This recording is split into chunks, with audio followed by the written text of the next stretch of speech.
Com he dit aquest matí, el concepte d'autodeterminació com a principi del dret internacional probablement té un origen genealògic que té referència, que fa fer referència a la Revolució Americana, a la Revolució Francesa. Però com a concepte jurídic i com a concepte jurídic molt predeterminat, emergeix sobretot després amb aquesta idea wilsoniana, que és la idea d'una comunitat, d'un poble, no diu en cap lloc una nació en el dret internacional, d'un poble, que de manera, diguéssim, cohesionada intenta exercir aquest dret amb el propòsit d'expressar políticament i de ser un subjecte polític amb una expressió concreta de la seva identitat. Per tant, la idea wilsoniana del dret a la lliure determinació està estrictament vinculada en el seu origen a la idea moderna de democràcia, a la idea moderna de l'exercici col·lectiu de drets que tenen per objectiu una expressió política. Aquesta és la idea que recull la Carta de les Nacions Unides i també recull els dos convenis més importants del 66 de les Nacions Unides, que són els que defineixen els drets humans. Els dos tenen aquest article bessó, anàleg, que és l'article 1, que diu que tots els pobles tenen dret a l'autodeterminació i aquesta configuració legal no restringeix aquest dret. No diu només alguns pobles, o no diu que aquest dret ha d'estar restringit en determinades circumstàncies. Diguéssim que la lletra de la llei internacional, això no vol dir que no hi hagi problemes pel compliment de la llei internacional, però la lletra de la llei internacional estableix aquest dret de manera col·lectiva, clarament, amb un subjecte que és col·lectiu, que és un poble, i de manera potencialment universalitzable. Més endavant, el 1970, un dels documents més importants de les Nacions Unides, que és la Declaració de Principis de Dret Internacional, que fa referència al que s'anomena relacions d'amistat i de cooperació entre els estats, reconeix que aquest dret és un dret fonamental i més endavant es vincula a la preservació de la seguretat internacional. Per què? Perquè es reconeix que moltes vegades les violacions més importants de drets humans individuals, de les persones individuals, algunes de les violacions a les que se referia en Pep Cruanyes abans, tenen lloc i es produeixen motivades per la repressió de processos col·lectius. És a dir, els drets de grup i els drets individuals, els drets col·lectius i els drets individuals, humans, estan íntimament connectats. I en aquest sentit, el que ha anat passant en la interpretació d'aquest principi de les Nacions Unides és que, malgrat que en el sentit wilsonià el dret s'atribueix a tots els pobles, la categoria de poble s'ha anat equiparant a aquests processos nacionals, que és la pregunta una mica que es plantejava en aquest col·loqui o seminari. Aquesta restricció de poble a la idea de nació no és innocent. Si un entén que els estats que estan configurats actualment s'han configurat com a estats perquè contenen en el seu interior una sola nació, i aquí vostès poden vincular amb l'obsessió de l'estat espanyol per dir que Espanya no és un estat multinacional, que la nació és única, és indivisible, amb l'article 2 de la Constitució, doncs té a veure en el sentit que només aquesta nació té dret a constituir un estat. Per tant, aquí el que ha anat passant és que el concepte de poble, que és un concepte ambigu, indefinit, s'ha interpretat d'una manera restrictiva per acomodar, per privilegiar els interessos dels estats que ja estan formats. Llavors, a l'aplicació del dret a les Nacions Unides, el problema és com mostrem què és una nació i què és un procés nacional. I per tant hi ha una idea externa negacionista que Espanya sistemàticament reafirma, i per això no és una casualitat que el Tribunal Constitucional, excedint-se clarament de les seves competències en la sentència de l'Estatut d'Autonomia de Catalunya, faci apreciacions sobre el preàmbul d'aquest estatut que ni tan sols té cap efecte més enllà que simbòlic i declaratiu, és a dir, no té cap efecte constitutiu. I és per la idea obsessiva dels estats de negar que hi ha altres nacions, que les nacions majoritàries que han constituït l'Estat. Sobre aquesta base és sobre la que es nega l'existència del dret a l'autodeterminació per nacions minoritàries, diguin-li com vulguin, minories nacionals, pobles sense estat... És a dir, tenim un munt de terminologia, però cap d'aquesta terminologia és comúment acceptada, no hi ha una interpretació convencional. Ara bé, la interpretació de la UNESCO, la interpretació que han fet altres organismes vinculats a les Nacions Unides, són clarament més àmplies que les preteses interpretacions restrictives que han fet els estats. Què és una nació? És la pregunta del $1.000.000, si voleu. És a dir, i a mi m'agrada molt citar un jurista i un historiador francès, Ernest Renan, que en aquest famós assaig després de la Revolució Francesa, que és que ser una nació, Renan diu que una nació és un plebiscit de tots els dies. Què vol dir això? Doncs que una nació és allò que els ciutadans individuals en un moment concret de la història decideixen que volen ser. El que ha fet el poble de Catalunya al llarg de l'última dècada és reafirmar aquesta voluntat identitària, que no té per què tenir connotacions ètniques ni excloents. Un dels filòsofs de la política més importants a Europa, Jürgen Habermas, diu clarament que la idea de nació té una vinculació també cívica, de solidaritat, pot ser una nació oberta, pot ser una nació integradora, pot ser una nació multicultural, etc.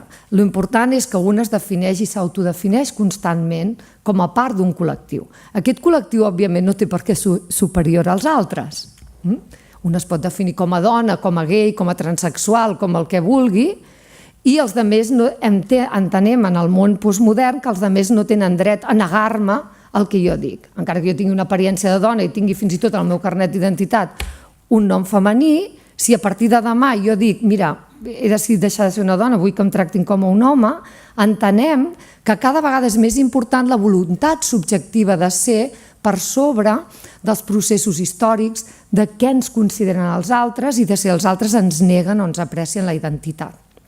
Aquest concepte psicològic liberal, evolutiu, d'individu i d'identitat no ha arribat en el dret internacional, que és molt menys sofisticat que la psicologia, diguéssim, contemporània. El que passa llavors és que aquesta restricció del subjecte de l'autodeterminació provoca la repressió esmentada dels processos nacionals on el subjecte lluita per la seva afirmació com a tal en el món, tant contra l'Estat com en la comunitat internacional. Per tant, i és el que deia aquest matí, no és estrany que no hi hagi un full de ruta en aquestes circumstàncies, perquè no hi ha cap full de ruta, perquè hi hagi una transformació de l'opinió pública global, per exemple, sobre per què aquest subjecte té dret a existir. No hi ha res més que en el procés d'autodeterminació que un procés, no un resultat. Hi ha un procés nacional que transforma aquella constitució substantiva, el que diu Renan, un plebiscit de tots els dies, de qui som, que té a veure també amb qui hem sigut i amb què volem ser. I això no és un resultat. No és que demà farem una declaració d'independència o la tornarem a fer o tornarem a fer l'1 d'octubre i llavors serem una altra cosa. És un procés.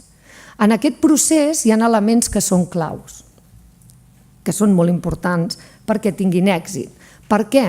Perquè en el context de la interpretació convencional en el dret de l'autodeterminació, els estats han assumit que hi ha un dret a l'autodeterminació externa que pot implicar una secessió d'un estat i la creació d'un nou estat quan hi ha hagut un greuge molt elevat.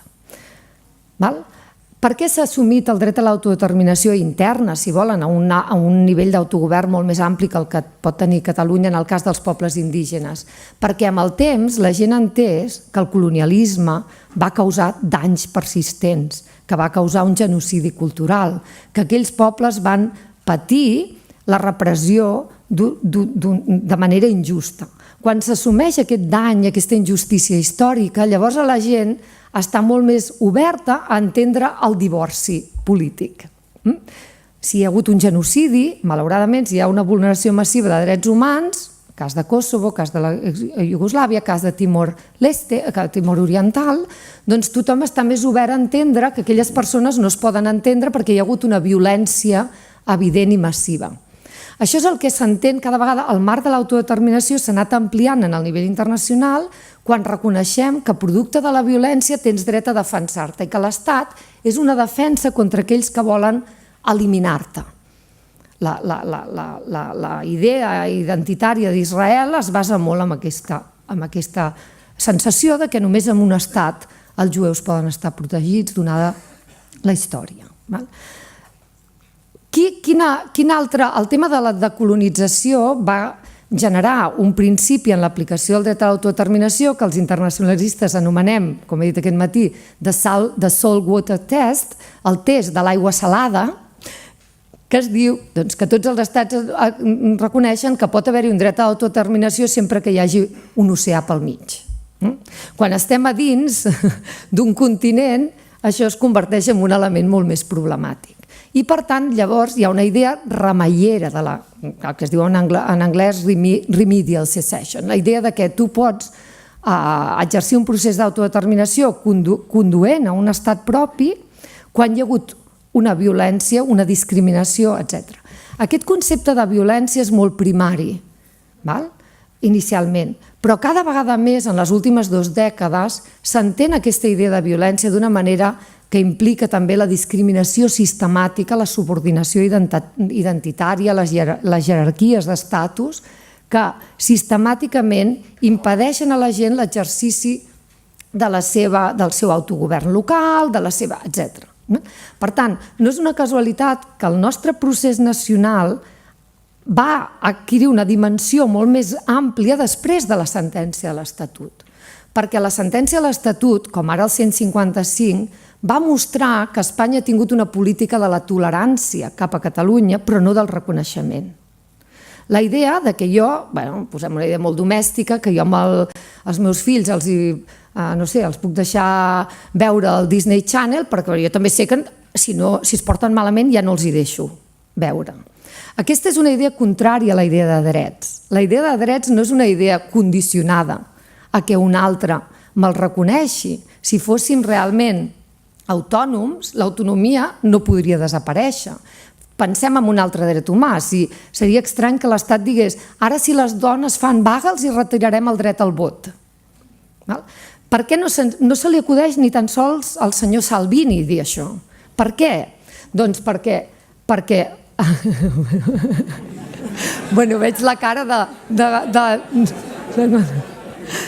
És a dir, no se li acudeix en el sentit... Bueno, se li pot acudir qualsevol cosa, però jo sóc més optimista que en Gonzalo.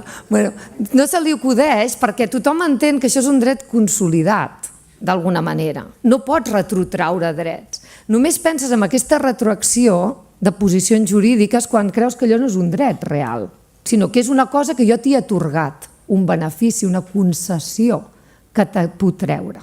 I aquesta és la mentalitat de l'Estat espanyol, que és una mentalitat de neocolonialisme intern. En la meva perspectiva, s'assembla molt al que han fet molts estats amb els pobles indígenes. Bé, jo et deixo accedir a aquests recursos fins que jo necessito construir una planta hidroelèctrica. Llavors, indígenes, marxeu d'aquesta vora del riu on viviu i aneu a un altre lloc. Com a màxim us pagaré alguns diners perquè us expropio de la terra. Com ha evolucionat aquest principi? Doncs d'aquesta manera on s'ha de mostrar un dany. En aquest sentit, és molt difícil dir que el dret internacional admet el dret a la secessió, i molt menys el dret a la secessió unilateral sempre que no sigui pactada amb un estat.